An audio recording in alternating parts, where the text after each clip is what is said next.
하나님 말씀 보겠습니다. 사도행전 9장 1절에서 22절까지 말씀입니다. 주보에는 잘못 기록이 되어 있습니다. 사도행전 9장 1절에서 22절까지 말씀 우리 함께 같이 교독합니다. 제가 먼저 1절 말씀 시작합니다. 사울이 주의 제자들에 대하여 여전히 이역과 살기가 등등하여 대제사장에게 가서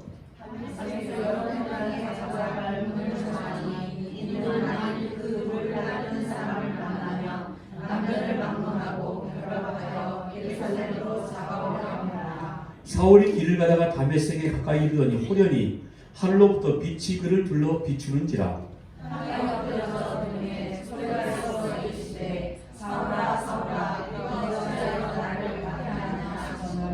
대답하되 주여 누구시니? 이르시되 나는 내가 박해하는 예수라. 너는 일어나 시내로 돌아가라. 내가 행할 것을 내게 이를 자가 있느니라 하시니. 같이 가던 사람들은 소리만 듣고 아무도 보지 못하여 말을 못하고 서 있더라. 사울이 땅에서 일어나 눈을 떴으나 아무도 보지 못하고 사람의 손에 걸려 다메섹으로 들어가서 사흘 동안 보지 못하고 먹지도 마시지도 아니하니라. 그때 다메섹에 아나니아 대제사장이 있더니 주께서 환상 중에 불러주시되 아나니아야 하시거늘 대답하되 주여 내가 여기 있나이다 하니 주께서 이르시되 일어나 집가라 하는 거리로 가서 유다의 집에서 5 사람 사울이라는 사람을 찾으라. 그가 기도하는 중이니라.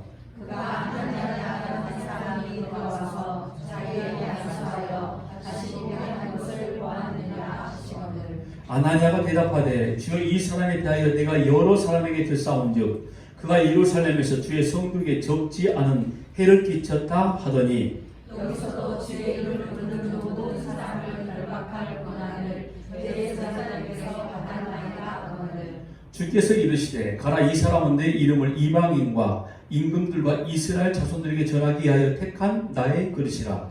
그가 내 이름을 위하여 얼마나 고난을 받아야 할 것을 내가 그에게 보이리라 하시니 아나니아가 떠나 그 집에 들어가서 그에게 안수하여 이르되 형제 사울아 주 곧 내가 오는 길에서 나타나시던 예수께서 나를 보내어 너로 다시 보게 하시고 성령으로 충만하게 하신다 하니 즉시 사울의 눈에서 비늘을 닦은 것이 벗겨져 다시 보게 되니라. 일어나 세례를 받고 음식을 먹음에 강건하여지니라. 사울이 다메섹에 있는 제자들과 함께 며칠 있을새 즉시로 각 땅에서 예수가 하나님의 인식을 전파하니 듣는 사람이 다 놀라 말하되 이 사람이 예루살렘에서 이 이름을 부르는 사람을 멸하려던 자가 아니냐. 여기 온 것도 그들을 결박하여 대제사장들에게 끌어가고자 함이 아니냐 하더라. 사울은 힘을 더 얻어 예수를 그리스도라 전하여 다메섹에 사는 유대인들을 감옥하게 하니라. 아멘. 오늘 사도행전 9장 1절에서 22절까지 말씀 우리가 너무나 잘 알고 있는 사울이라 하는 우리 사도 바울에 관한 이야기가 기록이 되어 있는 말씀입니다. 사실 이 사울이라는 사람은 사도행전 7장 마지막 부분에 처음 등장하죠. 거기에 있었던 사건이 스데반이 사람들에게 돌로 쳐서 죽임을 당했던 그 자리였습니다. 그 자리에 사울이 있었고 그리고 사도행전은 곧바로 8장 1절과 3절에서 한 번 더 사울을 언급하는데 이렇게 말하죠. 사울이 그의 죽임당함을 마땅히 여기더라. 그러니까 스데반이 돌로 맞아 죽어 가는 모습을 바라보면서 스데반이 죽어가는 건 당연한 일이다 라고 이렇게 여겼던 사람이 바로 사울이라는 사람이라는 거죠. 그리고 3절의 말씀 보니까 사울이 교회를 잔멸하였다. 아주 다 잡아 죽이려고 작정을 한 거였었죠. 그래서 예루살렘에 있었던 수많은 예수 그리스도를 믿는 자들을 감옥에 가두고 돌로 맞아 죽게 만들었던 어찌 보면 가장 앞장서서 있었던 인물이 사울이라는 것을 우리는 너무나 잘 알고 있었습니다. 상당히 악역으로 등장한 말씀이었습니다. 그리고 오늘 본문을 보면 이 사울의 모습이 다시 반복되면서 사울이 그런데 또 이런 사람이었다라는 걸 이제 보여주고 있는 내용입니다. 1절은 여전히 사울이 주의 제자들에 대해서 뭐라고 그랬죠? 이역과 살기가 등등하였다. 그리고 굉장히 사울이 자기가 믿는 유대교적인 상황에서 열심이었다는 것을 우리가 이 말씀 속에서 우리가 충분히 유추해 볼 수 있는데, 지금 예루살렘에서 다메섹까지 가려고 하는 사울의 모습, 지리적으로 상황을 보니까 약 한 240km 정도 되는 거리라고 이야기를 합니다. 자, 그럼에도 불구하고 사울은 다메섹에 믿는 무리가, 즉 예수 그리스도를 믿는 사람들이 많이 모여 있다, 도망가서 거기에 살고 있다 라는 이야기를 듣자마자 바로 다메섹에 가기를 원하는 사람이었던 겁니다. 그런데 이때 우리가 알고 있는 놀라운 사건이 벌어지죠. 월마서 3절을 보니까 다메섹에 가까이 가더니 라고 기록이 되어 있습니다. 그러니까 거의 다메섹에 다 와갈 쯤에 갑자기 하늘에서 빛이 내려 비춰진 거죠. 사울과 같이 있었던 동행인들이 전부 다 놀라 바닥에 납작 엎드려지게 되는 상황. 그런데 그 빛에 둘러싸인 가운데 목소리가 들리죠. 사울아 사울아 내가 어찌하여 나를 핍박하느냐. 여러분, 사울은 놀랍게도 이 음성을 듣고 사람을 쳐다보지 않았습니다. 사울은 이미 구약에 있었던 기록된 말씀을 통해서 하나님의 현현하신 음성을 충분히 알고 있었던 인물이었습니다. 모세에게 나타나신 하나님에 대한 이야기, 그에게 굉장히 익숙한 내용이었죠. 구약에 나타난 선지자를 통해서 하나님께서 말씀하신 내용을 이미 사울은 너무나 잘 알고 있었더라는 사실이죠. 그래서 사울은 이 음성을 듣자마자 신적 음성임을 직감을 하게 된 겁니다. 그래서 바로 고백하기를 뭐라고 말하죠? 주여, 네 시원이니까. 아마 이때 이 상황이 사울이 생각했을 때는 이런 감당하지 못할 정도로 너무나 놀라운 분명한 상황이었을 겁니다. 그래서 깜짝 놀라서 주여라고 이렇게 고백했던 것은 내 생사의 모든 주권자인 당신이라고 고백을 해버리는 거죠. 도대체 당신 누구입니까? 분명한 신적 음성임을 인지하고 있었던 사울의 고백이 되어진 거죠. 그때 예수께서 말씀하시기를 나는 내가 핍박하는 예수다. 굉장히 충격적이었을 거예요. 왜냐하면 교회를 핍박하는 사울에게 나는 내가 핍박하는 예수다라는 이야기, 사울이 평생을 믿고 헌신하고 또 심지어는 지금 이렇게 교회를 핍박하는 것조차도 내가 믿는 유대교, 지금 우리 표현으로 즉 하나님의 열심이라고 생각하고 믿고 지금 행하고 있는데, 그에 대해서 내가 지금 그리스도 교회를 핍박하는 것은 하나님이 나를 지금 핍박하는 것이다라고 이렇게 지금 말씀을 하는 거였거든요. 그러니까 더 놀라운 일인 거죠. 하나님을 믿는 사울이 예수께서 말씀하시기를 지금 네가 핍박하는 그 예수는 바로 곧 나 하나님이냐 라고 이렇게 말을 한 거죠. 그리고 사울은 놀람과 동시에 육체적으로 눈이 멀게 되어집니다. 8절과 9절을 보니까 눈을 떴지만 아무것도 보지 못하고 다메섹에 들어가서 사흘 동안은 식음을 전폐했다라고 기록을 하고 있죠. 잘 알고 있는 내용이니까 대략 넘어가면, 이때 하나님은 당시 다메섹에 살고 있었던 아나니아라는 사람을 사용하셨고, 그리고 이 사람의 안수를 통해서 다시 보게 됨을 입게 되어집니다. 그리고 9장 19절 20절 지금 말씀을 보니까 음식을 먹으며 강건하여졌다. 저는 이 말씀 가운데 20절 말씀에 즉시로라고 이야기를 합니다. 즉시로. 이 즉시는 곧 이런 의미를 가지고 있습니다. 그러니까 이 일이 오랜 이후에 나타난 일이 아니라 다메섹에서 빛을 통해서 예수 그리스도의 음성을 듣고 난 뒤로 불과 사흘 이후에 이와 같은 일들이 나타나기 시작했는데, 어떤 일을 했느냐? 즉시로 20절 말씀입니다. 즉시로 각 회당에서 예수가 하나님의 아들이심을 전파하니. 여기 즉시로라고 이렇게 기록된 말씀에 우리가 상당히 집중해야 될 건 이겁니다. 예수가 하나님이신 줄 알고 난 그 순간부터는 그 이전에 자기가 가지고 있었던 모든 것들은 다 버려버린 겁니다.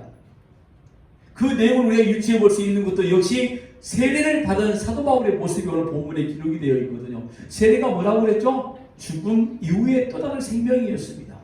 그러니까 지금까지 수십 년 동안 자기가 믿어왔던 유대교적인 하나님, 내가 잘못 알고 있었구나. 단 며칠? 사흘 만에. 그리고 즉시로 그 이후부터는 사도 바울의 입에서 나오는 말씀이 복음이 선포되기 시작한 겁니다. 예수가 하나님의 아들이었다라고 전파하기 시작하는 거죠. 그 이전에 사도 바울이 외쳤던 말은 이겁니다. 예수는 하나님의 아들이 아니라 천하의 아주 대단한 사기꾼이라는 이야기를 하고 있는 거죠. 사흘 만에 바뀌어져 버린 사울의 모습.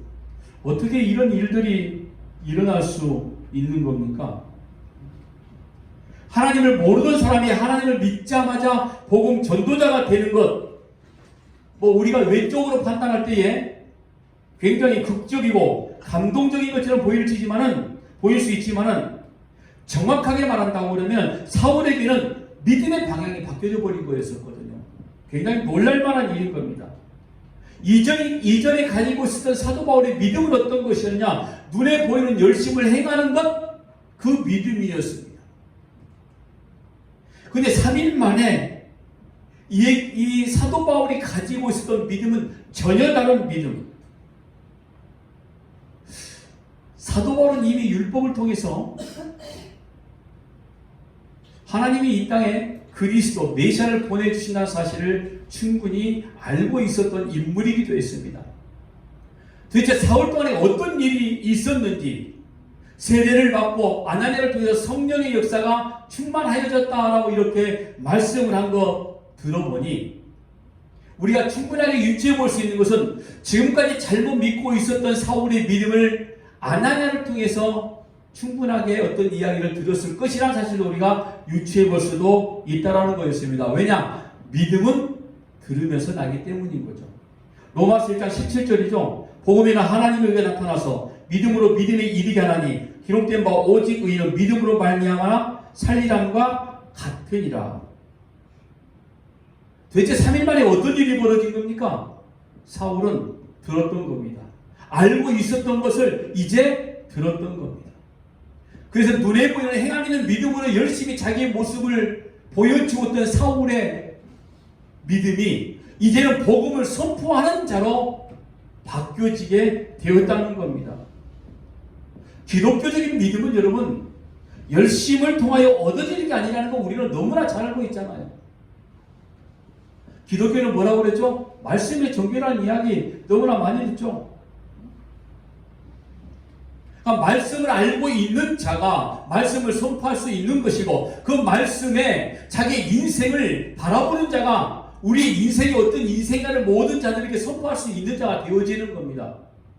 진리를 모르는 자, 이걸 제대로 알지 못하면 어떤 결과가 오는 걸까요? 그러면 그 사람은 겉모습은 기독교인인 것처럼 보여지지만 사고방식은 세상 방식 그대로, 모양은 그럴싸한 기독교인처럼 보여지지만 실상은 아무것도 알지 못하는, 말씀을 알지도 못하고 선포하지 못하는, 선포에도 엉뚱한 복음을 선포하는, 가짜 복음을 선포하는 거짓 전도자가 될 수밖에 없다는 거죠. 그래서 기복이 나오고 신비주의가 나오고 인본주의적인 생활, 인본주의적인 신앙관, 율법주의적인 신앙관들, 이런 것들이 계속 나올 수밖에 없는 거죠. 여러분, 우리는 실제로 교회 역사 안에서 이런 사람들이 굉장히 많이 나와 있습니다. 그런데 오늘 이 사울의 회심은 완전 이런 것과는 다른 거였습니다. 여러분, 사실 이 성경의 역사가 기록된 초대교회 때 당시에 사회적인 어떤 그 종교적인 형태를 살펴보면은 유대교나 그리스도교는 거의 다 흡사했습니다. 단 한 가지 차이였습니다. 구약의 그 메시아가 예수이셨더라. 이게 그 당시의 기독교였고 다 똑같은데 또 한 가지 다른 건 아니다. 어떻게 그리스도가 메시아가 나사렛 작은 동네에서 태어날 수 있겠느냐라고 인정하지 않았던 유대교회, 딱 그 차이였습니다. 그래서 놀라운 일이 벌어진 거죠. 딱 그 기준으로 그리스도인들을 죽이려고 했던 이 사울이 그가 그리스도인이 되어져 버린 겁니다. 그리고 이제 보시면 어떤 상황이 벌어진 거 아시죠? 자기가 죽이려 했던 것처럼 이제는 다른 사람들이 사울을 죽이려고 이제 쫓아오기 시작을 합니다. 여러분, 지금까지 드린 이야기가 이 사도행전 9장에 대한 이야기예요. 여러분, 이 다메섹에 일어난 이 놀라운 사건, 사울의 회심이라고 말하고 있는 이 사건은 사람이 아니라 하나님만이 하실 수 있는 일들이 기록이 되어 있습니다. 다른 말로 말하면 우리는 우리 뜻대로 행하는 인생이 아니라 하나님의 뜻 가운데 움직여지고 있는 것을 오늘 본문에서 우리가 알 수 있다는 거였습니다. 어떻게 사울이 복음 전도자가 되어질 수 있을까? 누가 알았겠습니까? 핍박자 사울이 전도자 바울이 되어진 것을. 이 말씀 중에서 우리가 많이 들어왔던 겁니다. 하나님은 때로는 원수들, 대적자들을 변화시켜 하나님의 도구로, 복음의 도구로 삼으신다니까요. 사울이 기독교회의 대적이었던 것을 예수님께서 현현하셔서 직접 말씀하시기를 나의 대적이라고 하셨거든요. 사울은 그리스도의 대적, 하나님의 대적이었습니다. 그러니까 하나님께서 사울을 회심시켜 하나님의 사람으로 만드신 일을 통해서 우리는 하나님께서만이 하실 수 있는, 전적으로 원수를 변화시켜 자신의 도구로 삼으신다는 걸 우리가 알 수 있다는 거죠. 하나님만이 하실 수 있는 일입니다. 사실 여러분, 오늘 저와 여러분이 구원받은 이 구속 역사 전체 속에서 하나님이 행하신 일이 바로 이것이 아닙니까? 어떻게 이 사람이, 어떻게 이분이 지금 그리스도인이 되어져서, 어떻게 이 사람이 예배당에 앉아서 예배를 드릴 수가 있어? 어떻게 하나님의 자녀, 거룩한 성도라는 이름을 가질 수가 있어? 하나님만이 하실 수 있는 일이라는 거죠. 이미 우리가 지난주에 살펴봤던 내용 아닙니까? 하나님께서 에티오피아 내시를 통해서 하나님의 말씀을 선포하게 만드시는 놀라운 일들, 이방인이요 생명이 없는 자를 하나님의 자녀요 생명이 있는 자로 만들어 놓으시잖아요. 이게 하나님만이 하실 수 있다는 거죠. 하나님만이 하실 수 있다는 것은 복음, 진리만이 가능하다는 겁니다. 하나님께서 일하시는 방식은 그래서 때로는 우리가 생각한 대로 하나님이 일하실 때도 있기도 있지만은 우리의 생각과 전혀 다른 모습으로 하나님께서 일하시는 모습을 너무나 많이 알고 있죠. 분명히 우리가 생각하는 고정관념과 완전히 달라집니다. 그런데 인간은 늘 하나님을 자기의 범주 안에 집어넣으려고 하죠. 아니, 인간이 아니라 그리스도인들조차도 그렇게 하고 있는 거죠.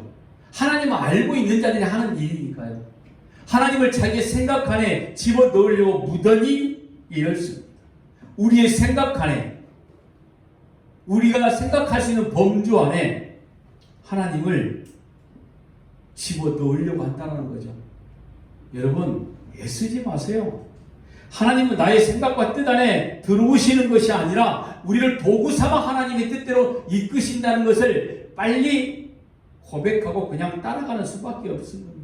그래서 하나님께서 우리에게 기도를 가르쳐 주시기를 하늘에서 이루어진 것 같이 이 땅에서 이루어지다라고 기도를 가르쳐 주신 거예요. 우리의 뜻과 우리의 목적으로 이루어진 게 있다 하면, 우리의 생각 속에 하나님의 뜻이 이루어진다 하면 그렇게 기도를 가르쳐 주시지 않아요, 예수께서. 그런데 우리의 뜻과 생각으로 되지 아니하기에 예수께서도 그렇게 기도를 가르쳐 주신 겁니다. 하늘에서 이루어진 것 같이 나의 뜻대로 하나님의 거룩한 말씀대로 행하는 것이 이 땅에서 이루어지기를 원한다는 기도가 정확하고 정직한 기도라는 거죠. 보세요. 마태복음 9장 13절 말씀 보면은 나는 의를 부르려 온 것이 아니요 죄를 부르려 왔노라 하시니라. 예수께서는 전혀 상관이 없는 뭡니까? 죄인. 어찌 보면 하나님의 나라에 전혀 쓸모가 없는, 하나님의 나라에는 의인이 쓸모가 있는 것처럼 보여지는데 사실 이 땅에 존재하는 모든 종교들이 추구하는 거 그거 아닙니까? 의인 되어져 가자. 좀 더 나은 사람 되어져 가자. 그래서 그걸 가르치고 설법을 하고 이야기를 하고 있는데 유독 교회는 뭡니까? 죄인을 부르려 오신 하나님. 인간의 생각과 하나님의 뜻과 목적은 전혀 다르다는 걸 보여주고 있다는 거죠. 우리는 우리 눈에 보이는 것에 관심을 쏟는 사람들이지만은 하나님은 전혀 가망이 없는 자들에게 구원이라는 놀라운 사랑을 주신 분이 하나님이라는 사실을 나타내고 있는 것이 바로 사울을 부르신 그 하나님의 놀라우신 사랑 가운데 우리가 배울 수 있는 거죠. 이 하나님의 뜻이 사실 오늘 저와 여러분을 이곳에 앉아있게 만드신 거 아닙니까? 의인을 부르려고 오신 하나님이 아니시라 죄인을 부르려고 오신 그 하나님의 놀라우신 사랑 가운데 오늘 저와 여러분이 이 자리에 앉아있다는 사실입니다. 로마서 5장에도 너무나 잘 말씀해주고 있습니다. 로마서 5장 6절 말씀 보니까 우리가 아직 연약할 때에 기약대로 그리스도께서 경건하지 않는 자를 위하여 죽으셨도다. 우리가 아직 죄인 되었을 때 우리를 위하여 죽으심으로 하나님께서 우리를 사랑하신다는 것이 무엇인지를 확증하셨다. 어떻게요? 죽으심으로. 골로새서도 같은 말씀을 하고 있습니다. 골로새 1장 21절에 22절 말씀 보니까 전에 악한 행실로 멀리 떠나 마음으로 원수가 되었던 너희를 이제는 그의 육체의 죽음으로 말미암아 화목하게 하사 너희를 거룩하고 흠없고 책망할 것이 없는 자로 그 앞에 세우고자 하셨으니. 바로 이 말씀을 지금 사울에게 임했던 거죠. 복음의 대적자였던 사울을 복음의 증거자로 하나님께서 만들어 놓으신 겁니다. 사실 여러분 오늘 여기 나와 있는 사울을 지금 기록하고 있지만 사울만을 이야기하고 있는 게 아니죠. 사울의 극적인 변화를 통해 우리가 생각하게 되어지는 것은 이 한 사람 사울에게 투영되고 있는 전체 인류 전 죄인들 즉 모든 사람들을 구원하시는 하나님의 방식, 하나님의 뜻 가운데 이미 만세 전부터 선택을 받고 있는 모든 자들을 부르시는 하나님의 방식, 자기 자녀로 삼으시는 하나님에 관해서 말씀하고 있는 겁니다. 그러니까 여기는 사울이 주인공이 아니라 사실 지금 우리를 이야기하고 있는 거겠죠. 그가 그렇게 3일 동안 눈이 멀어 아나니아를 통해서 눈이 띄어지게 되어지자마자 즉시로 하나님의 말씀을 선포하는, 어찌 보면은 소명을 받았다라고 이야기를 할 수 있겠죠. 성경에 보니까 여러분 사도행전에서 이 기록자 누가가 오늘 본문의 사건, 그러니까 다메섹 도상에서 일어난 일을 총 3번을 기록하고 있습니다. 첫 번째가 오늘 본문이고 나머지 둘이 사도행전 22장과 26장에 기록이 되어 있습니다. 그런데 26장을 보면 오늘 9장에 나오지 않는 이야기가 있어요. 곧 예수께서 다메섹 도상에서 사울에게 나타나셨을 때에 무슨 이야기를, 무슨 말씀을 하셨는지, 즉 소명에 관한 이야기가 나오는데, 그러니까 우리가 9장만 읽으면 사울은 나는 내가 핍박하는 예수다 이런 말과 일어나 성으로 가라, 여기까지만 우리가 쉽게 생각할 수 있지만은 여러분 22장과 26장까지 내용을 전부 다 살펴보면 사울이 과연 어떤 소명을 받았는지를 또한 우리가 알 수 있게 되어지는데, 사도행전 26장 13절에서 18절까지 말씀을 보니 왕이여 정오가 되어 길에서 보니 하늘로부터 해보다 더 밝은 빛이 나와 내 동행들을 불러 비추는지라. 이거 지금 사울이 이야기하고 있는 내용이죠. 우리가 다 땅에 엎드림에 내가 소리를 들으니 히브리 말로 이르되 사울아 사울아 내가 어찌하여 나를 박해하느냐. 가시치를 뒷받침하기가 내게 고생이니라. 내가 대답하되 주님 누구시니까? 주께서 이르시되 나는 내가 박해하는 예수라. 16절에도 말씀합니다. 일어나 너의 발로 서라. 내가 내게 나타난 것은 곧 내가 나를 본 일과 장차 내가 내게 나타날 일에 너로 종과 증인을 삼으려 함이니. 라고 이렇게 말씀을 하고 있죠. 그러니까 예수님께서 사울에게 나타나셨을 때 종, 시종, 조력자라고 이렇게 이야기합니다. 증인, 마르티스, 목격자, 증인, 증거자라고 이야기합니다. 이런 자, 그러니까 종과 이 증인을 삼겠다 말씀하시면서 그 하실 일을 이런 방식으로 말씀하신 거여서 첫 번째로 눈을 뜨게 하겠다는 것이었고요. 두 번째는 돌아가게 하겠다는 것이고요. 그것도 두 가지 방향입니다. 어둠에서 빛으로, 사단의 권세에서 하나님께로. 그게 바로 17절과 18절 말씀인 겁니다. 그리고 세 번째는 뭡니까? 기업을 얻게 하리라. 여러분, 성경을 통해서 우리가 지금 알 수 있게 되어지는 건 이겁니다. 하나님은 이 사울이란, 히브리 말로 이 사울이란 사도 바울을 이미 하나님께서 만세전에 선택하셔서 그때 그 순간의 담의 속에서 예수 그리스도를 만나게 하셔서 그때 말씀을 주신 겁니다. 그랬더니 그가 이 사명을, 이 소명을 받자마자 즉시로 일어나서 복음을 선포하기 시작한 겁니다. 그러니까 지금까지 알고 있던 율법 가운데서 이제 예수 그리스도가 누구였던가를 정확히 하나님께서 알게 만드신 겁니다. 성령의 충만함으로. 또 아나니아를 통해서. 그럼 오늘 저와 여러분이 성령의 지혜로움과 성령의 충만함으로 무장하지 아니하면 이건 우리가 구해서 얻어질 수 있는 게 아니라 하나님이 주신 그 은혜인데, 그럴 때 여러분들이 하나님의 말씀을 들었을 때에 이게 과연 진리구나, 내 가슴이 뛰고 그 말씀 가운데 내가 어떤 인생을 살아야 되는지를 여러분들의 마음속에 다시 한번 생각하게 되어지는 그 순간들이 성령 하나님께서 지금 우리와 함께 역사하고 계시는 거죠. 그런 일들이 매일매일 순간순간 우리의 인생 가운데 나타나야 된다는 거죠.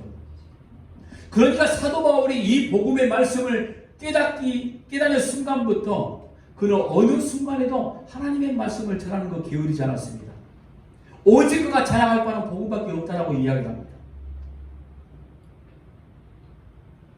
우리는 성경을 통해서 이 사도 바울의 극적인 사건을 통해 한 가지를 이야기를 드리면은 소경이 눈을 뜨게 된 사건들을 몇 번 우리가 보게 되어지죠. 근데 예수님은 이 맹인 소경을 보게 하신 이후에 항상 영적 어두움에 비유를 하셨습니다. 보세요. 요한복음 9장 39절에서 41절까지 말씀 보면은 예수님께서 소경의 눈을 뜨게 하시고 난 이후에 바리새인들과 대화를 하신 내용인데, 예수께서 이르시되 내가 심판하러 이 세상에 왔으니 보지 못하는 자들을 보게 하고 보는 자들은 맹인이 되게 하려 함이라 하시니, 바리새인 중에 예수와 함께 있는 자들이 이 말씀을 듣고 이르되 우리도 맹인인가? 예수께서 이르시되 너희가 맹인이 되었더라면 죄가 없으려니와 본다고 하니 너희 죄가 그대로 있느니라. 바리새인이 이걸 물어보는 거예요. 우리가 지금 앞을 보지 못하는 사람인가? 우리가 맹인이야?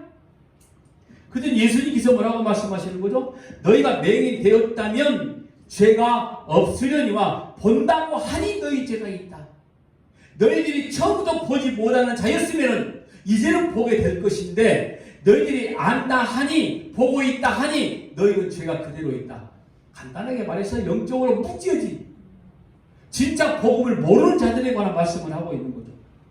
예수님은 분명 보지 못한 것에 대해서 그 영적 문제에 접목을 시킨 겁니다. 여러분, 눈이 먼 사람이라는 거, 신체적 물리적인 문제를 가지고 영적 어둠, 곧 그리스도 메시아가 왔음에도 불구하고 보지 못하는 그런 상태가 바로 영적 어둠의 상태라는 거죠. 하나님의 말씀이 우리 가운데 임하여져 있고 하나님의 말씀이 선포되어져 있는데 그 말씀을 우리가 받아들이지 못하는 걸 영적으로 지금 무뎌지고 있다는 겁니다. 어두워져 있다. 바로 이와 같은 이야기하는 거죠. 그러니까 예수님께서 소경의 눈을 뜨게 하신 것은 궁극적으로 뭘 지금 보여주시기 위함이었던 거죠? 영적으로 무뎌진 것들을 지금 다 깨뜨려버리고 진짜 진리를 보게 하시는 것들을 나타내기 위해서 맹인을 치유하신 겁니다. 사도행전의 말씀을 시작하시면서 여러분들에게 시작하면서 말씀드렸죠. 왜 그 시대에도 분명히 이 눈에 보이지 않는 질병을 가진 사람들이 많이 있었을 것인데 왜 눈에 보이지 않는 질병을 치유한 사건들은 기록되지 않았을까? 다 눈에 보이는 것들만 이야기하고 있었을까? 사람들에게 눈에 보이는 것들을 통해서 하나님의 말씀을 선포하시기 위한 목적이었거든요. 눈에 보이는 것들을 치료하심으로 인해서 하나님의 나라가 어떻게 이루어진가를 보여주시기 위함이었다는 말씀을 드렸습니다. 그러니까 매gin들을 눈을 뜨게 만드시면서 하나님의 나라가 어떤 나라임을 지금 보여주고 있다. 즉 영적으로 무뎌진 자들이 가는 것이 하나님의 나라가 아니라 하나님의 말씀을 알아듣는 자들, 영적으로 깨어있는 자들에게 주어진 것들이 하나님의 나라이다, 이와 같은 거였어요. 모든 신체적인 어떤 장애를 가지고 있는 자들을 치료해주신 목적이 바로 거기에 있었던 겁니다. 그러니까 사도 바울의 소경됨을 지금 우리가 어떤 것이냐 라고 이렇게 우리가 질문한다면은 바로 이와 같은 거였죠. 잘나고 똑똑하고 유능했던, 율법에 능통했던 사울은 실제로는 눈을 뜨고 있지만은 소경이었다, 이와 같은 거죠. 그래서 그가 빛을 보자마자 눈이 보이지 않았던 겁니다. 그런데 사도 바울은 다메섹 도상에서 예수를 만나기 이전에 자기가 소경인 줄을 몰랐거든요. 똑같은 요한복음에 나오는 바리새인과 똑같은 이야기입니다. 내가 왜 소경이야? 더더욱이 내가 알고 있는 율법적인 지식과 그리고 내가 행하고 있는 모든 일들이 하나님의 영광을 위해 사는 일인데 내가 소경이라고 바리새인들이 그런 거예요. 그 중에 사도 바울 역시도 마찬가지였고요. 그런데 빛을 만나자마자, 그러니까 진짜 생명을 만나자마자 그가 바로 소경이 되어져 버린 겁니다. 지금까지는 빛을 만나지 못했기 때문에 멀쩡히 소경 아닌 채로 사는 줄 알았지만은 빛을 만나자마자 내가 보지 못하는 자였구나, 그때서야 알기 시작한 겁니다. 사람이 원래 그렇다고 그래요. 사람이 실존이라는 것이 자기 이 정체, 자기 본연의 정체를 잘 알지 못한다고 합니다. 내가 어떤 죄인이고 내가 얼마나 비참한 자리에 서 있고 내가 어떻게 이 땅에 살고 있는지를 전혀 모르고 있다라는 거죠. 그러니까 소경인데 소경인 줄 모르고 살고 있다라는 겁니다. 여러분, 우리가 언제 소경임을 알 수 있는 겁니까? 내가 언제 벌거벗은 자임을 알 수 있는 걸까요? 그건 빛 대신 예수를 만나기 전까지 우리는 모른다는 거죠. 우리의 무지한 실존, 정말 나는 아무것도 아니고 나는 정말 쓰레기와 같다, 이런 존재란 사실을 어디서 발견하게 되어지냐면 사울처럼 빛을 만나게 되어졌을 때, 즉 예수를 만나게 되어졌을 때. 보세요. 상식적으로 거기 같이 있었던 다른 사람들은 다 괜찮았습니다. 사울만 주님을 만난 겁니다. 다른 사람들은 무슨 일이 일어났는지 어안이 벙벙할 따름입니다. 대체 무슨 일이지? 왜 얘가 갑자기 앞이 보이지 않는다고 하는 거지? 도대체 무슨 일일까, 이거였어요. 즉 사울에게만 지금 빛에 노출되어져 있다는 거죠. 진짜 진리의 빛에 노출되어진 겁니다. 그때서야 내가 진짜 벌거벗은 자였구나, 그 순간 알게 되어지는 거. 그러면 자신의 부끄러운 모습을 보지 못하게 하나님이 만들어 놓으신 거 아닙니까? 그리고 다시 보게 만드시고죠. 새로운 지체의 모습을 세례를 통해서, 성령의 충만함을 통해서. 그래서 사도 바울이 그 존재를, 자기 자신을 너무나 잘 알고 있기 때문에 그래서 내가 만삭되지 못하여 태어난 자라고 이야기를 한 거예요. 그래서 나는 모든 죄인 중에 괴수라고 이야기를 한 겁니다. 그걸 알았기 때문에, 너무 초절하게 알아버렸기 때문에. 이렇게 예수님을 만나 본인이 벌거벗게 된 사람인 걸, 소경임을 알게 된 사람은 회복을 통해서 회복의 역사가, 즉 회복의 역사가 임하게 되어지는데, 누구를 통해서 이와 같은 회복의 역사가 임하게 되어지냐, 중요한 겁니다. 오늘 본문에 사실 사울을 사울답게, 즉 사도 바울답게 만들어주게 된 인물이 쓰임받은 도구가 또 있는데 누굽니까? 아나니아라는 사람이었습니다. 여러분, 여기는 아나니아란 사람이 아니라 아나니아라는 경건한 교회를 이야기를 하는 거였습니다. 사울은 하나님을 알지 못했던 사람의 아주 가장 전형적인 모습을 보여주고 있는데, 소명이 빛을 만나 눈을 얻게 되어졌을 때 비로소 그가 교회의 일원이 된다는 사실을 알게 되어지는 것은 교회의 일원인 아나니아를 통해서 알게 되어졌다는 사실입니다. 15절 말씀이 기록되어 있는데, 주께서 이르시되 가라, 이 사람은 내 이름을 이방인과 임금들과 이스라엘 자손들에게 전하기 위하여 택한 나의 그릇이라. 아나니아에게 하나님께서 하신 말씀이었죠. 그리고 이어지는 17절 말씀 보면은 아나니아가 직접 사울에게 나타나신 분이 예수님이라고 말하는 장면도 기록이 되어 있죠. 아나니아가 떠나 그 집에 들어가서 그에게 안수하여 이르되 형제 사울아, 주고 내가 오는 길에서 나타나셨던 예수께서 나를 보내어 너로 다시 보게 하시고 성령으로 충만하게 하신다 하니. 뭡니까 그러니까 이거? 아나니아에게 환상으로 나타나신 분이 누구예요? 예수님 자신이셨습니다. 마치 다메섹에서 사울에게 나타나신 것과 비슷하게 하지만 환상으로 아나니아에게 나타나셔서 그에게 사명을 주신 겁니다. 너는 가서 사울이라는 사람을 만나라는 거죠.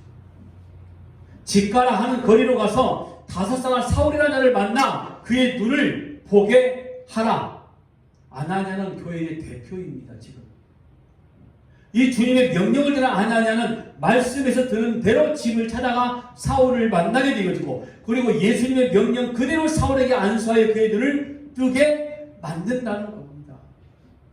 그러니까 사울을 바울답게 만들어지게 만드는 것은, 소명답게, 사명을 사명답게 행하게 만드는 것은 누구를 통해서 이루어진 거죠? 교회를 통하여 이루어졌다는 거예요. 우리가 순교회 안에서 가족이 되어져가고 순교회라는 공동체를 통해서 만들어 가시는 것은, 사도행전적 교회를 지금 만들어 가시는데 주어진 일들을 감당할 수 있는 자들, 우리가 서로를 통해서 하나님의 교회임을 알게 만드신다라는 겁니다. 하나님이 이 땅에 눈에 보이는 가시적인 교회를 세우신 목적이 바로 여기 있는 겁니다. 우리는 서로의 모습을 통해서 하나님의 나라가 어떻게 세워져 가고 하나님의 나라가 어떻게 이루어져 가고 있는가를 분명히 확인하고 봐야 될 이유와 사명이 있는 겁니다. 그런데 여러분, 진리를 통해서만 가능하다는 거죠. 그러니까 진리를 알지 못하면 우리가 예수 안에 어떻게 한 가족, 한 식구, 한 성도, 한 형제와 자매가 되어 있는지를 알지 못하는 거죠. 여러분들 초대교회 때 유무상통했다는 말씀을 여기 있는 겁니다. 한 가족임을 진리를 통해서 알 수 있게 되어진 거죠. 성령의 충만함을 통해서 우리가 하나님을 알게 되어졌을 때, 아, 내 것이 아니었구나, 우리의 것이었구나, 바로 이와 같은 거였어요.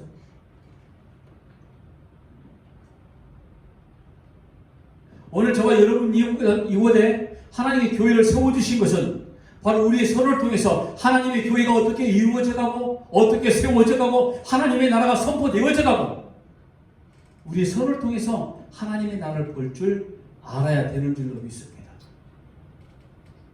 아나니아 한 사람 여기에 딱 등장합니다. 사울을 통해서 등장하는 거 이렇게 나오고 있죠. 여러분, 하나님의 역사로 사울에게 그냥 아나니아 통하지 아니하고서도 충분하게 하나님이 하실 수 있는 문제 아닙니까? 다메섹 도상에서 빛으로 만나신 예수 그리스도 아니십니까? 그에게 직접 말씀하셔서 너는 이렇게 해라 저렇게 해라 말씀하실 수 있는 분 아닙니까? 그런데 왜 아나니아를 통해 사했느냐? 교회라는 관점이었습니다. 이 사도행전이 뭐라고 그랬죠? 교회 행전이라고 그랬죠. 이 사실에 우리가 묵도해야 될 필요가 있는 거죠. 살짝 중복되지만 하나 더 말씀을 드리면은, 좀 전에 말씀드린 하나님의 부르심에 사도 바울 스스로 뭐라고 그랬죠? 만삭되지 못한 자라고 말씀하신 부분. 이 말은 여러분 전적으로 하나님의 근원적 이 부르심의 실제적인 모든 것들이 전적인 하나님의 은혜임을 말하고 있는 겁니다. 은혜가 뭔가요? 받을 자격이 없는 자에게 베풀어진 호의를 우리가 은혜라고 말하고 있잖아요. 자, 우리가 하나님으로부터 구원의 은혜를 받았고 부르심의 소명을 받은 자입니다. 우리는 이 땅에 사는 날 동안에 그리스도인이 되도록 하나님으로부터 부르심을 받았고 그것에 따라 나름 이모저모 여러 가지 일들을 통해서 그렇게 우리가 살아가고 있습니다. 그러나 우리가 이런저런 일들을 통해서 우리가 하나님의 자녀임을 선포하고 있을 때에 우리에게 주어진 인생이라는 시간을 우리가 살아갈 때에 이런 인생조차도 성도란 인생 자체가 하나님이 주신 은혜 가운데 내게 이루어졌다는 사실을 우리가 알고 있어야 된다는 겁니다. 그러니까 사도 바울은 죽음을 맞이하는 그 순간까지 절대로 잊어버리지 않았던 자기의 신앙관인 거죠. 여기까지 온 것도 전적으로 하나님의 은혜였구나. 바로 이겁니다. 여러분 중요한 것은 이겁니다. 하나님의 은혜가 너무너무 소중하고 값진 이유가 뭔지 아십니까? 우리가 갚을 수 없기 때문에 그런 거예요. 갚을 수 없는 자들에게 주어진 가장 비싼 가치이기 때문에 은혜가 진짜 값진 겁니다. 갚을 수 있으면 그게 값진 거 아닙니다. 서로 그냥 나눠줄 수 있는 거죠. 그런데 하나님의 은혜는 우리가 갚을 수 없기 때문에 소중한 거예요. 갚을 수 없기 때문에 갚을 수 없는 그대로 그 은혜가 증거돼야 되는 겁니다. 사울은 여러분 다메섹에서 그리고 이 며칠간의 영적 어둠 속에서 자신에게 감히 사람이 갚을 수 없는 가장 너무너무 위대한 은혜가 베풀었다는 사실을 그때 깨달은 겁니다. 물론 그 이후로부터 계속 인생을 통해서 깨달아졌겠지만 그래서 이런 고백을 사도 바울이 한 겁니다. 고린도전서 9장 16절입니다. 내가 복음을 전할지라도 자랑할 것이 없으면 내가 부득불 할 일입니다. 만일 복음을 전하지 아니하면 내게 화가 있을 것이로다. 자랑할 것이 아무것도 없다라는 겁니다. 자기가 복음을 선포하는 일조차도 자기의 지식과 자기의 생각과 뜻으로 전하는 것이 아니라 온전히 하나님의 뜻과 하나님의 은혜로만 이루어진 일이다라고 고백하는 순간인 거죠. 고린도후서 11장 30절에도 말씀합니다. 내가 부득불 자랑할진대 내가 약한 것을 자랑하리라. 이게 사도 바울의 평생의 고백입니다. 아니 오죽 자랑할 게 없어서 자기의 약한 모습을 자랑하느냐 이 말이에요. 그런데 하나님의 은혜는 우리가 도무지 아무리 애를 써도 갚아낼 수 없는 것이기 때문에 이렇게 말하는 거죠. 내가 약한 것을 자랑할 수밖에 없다. 내가 가진 것들로 하나님의 은혜에 갚을 수 있는 것이 없기 때문에 나는 내가 갚을 수 있는 것이 없는 이 약함으로 하나님을 자랑한다는 거죠. 고린도서 12장 1절에는 이렇게 말씀합니다. 무익하나마 내가 부득불 자랑하노니 주의 환상과 계시를 말하리라. 여러분 고린도 전서를 통틀어서 그리고 사도 바울의 전 인생을 통해서 고백하는 내용이 이겁니다. 내가 다메섹에서 예수 그리스도를 만났는데 내가 그때서야 내가 하나님의 자녀임을 알게 되었는데 그 은혜가 너무너무 깊고 크고 나는 그 은혜를 하나님께 갚아 뭔가 좀 해드리고 싶은데 내가 할 수 있는 게 아무것도 없어. 사도 바울이 그런 거예요. 여러분 사도 바울이. 그래서 내가 자랑할 것은 나의 약함과 내게 주어진 진리만 자랑할 수밖에 없어. 그런데 우리는 뭘 그렇게 내놓겠다라고. 여러분 내놓을 거 없습니다. 여러분들이 할 수 없는 것을 고백하시기를 바랍니다. 하지 못함을 내놓으시기 바랍니다. 그럴 때에 진짜 할 수 있는 걸 할 수 있는 거예요. 진리 안에서. 뭔가 하려고 하면 안 되는 것이고요. 안 되는 것이면 즉 나의 실존 먼저 알기 시작하면 진짜 그리스도 안에서 할 수 있는 게 무엇인지 교회라는 공동체 안에서 내가 무엇을 할 수 있는지 그때서야 보여지기 시작하는 겁니다. 그랬더니 사도 바울은 어떤 일을 한 겁니까? 죽기 살기로 복음을 선포하는 겁니다. 오늘도 저와 여러분의 믿음이 이와 같은 믿음으로 어느 순간에도 나의 나됨을 자랑하는 것이 아니라 나의 부족함을 내려놓고 주 앞에 바로 세워져 감을 자랑할 수 있는 그런 자가 되어지길 주의 이름으로 간절히 부탁합니다. 기도하겠습니다.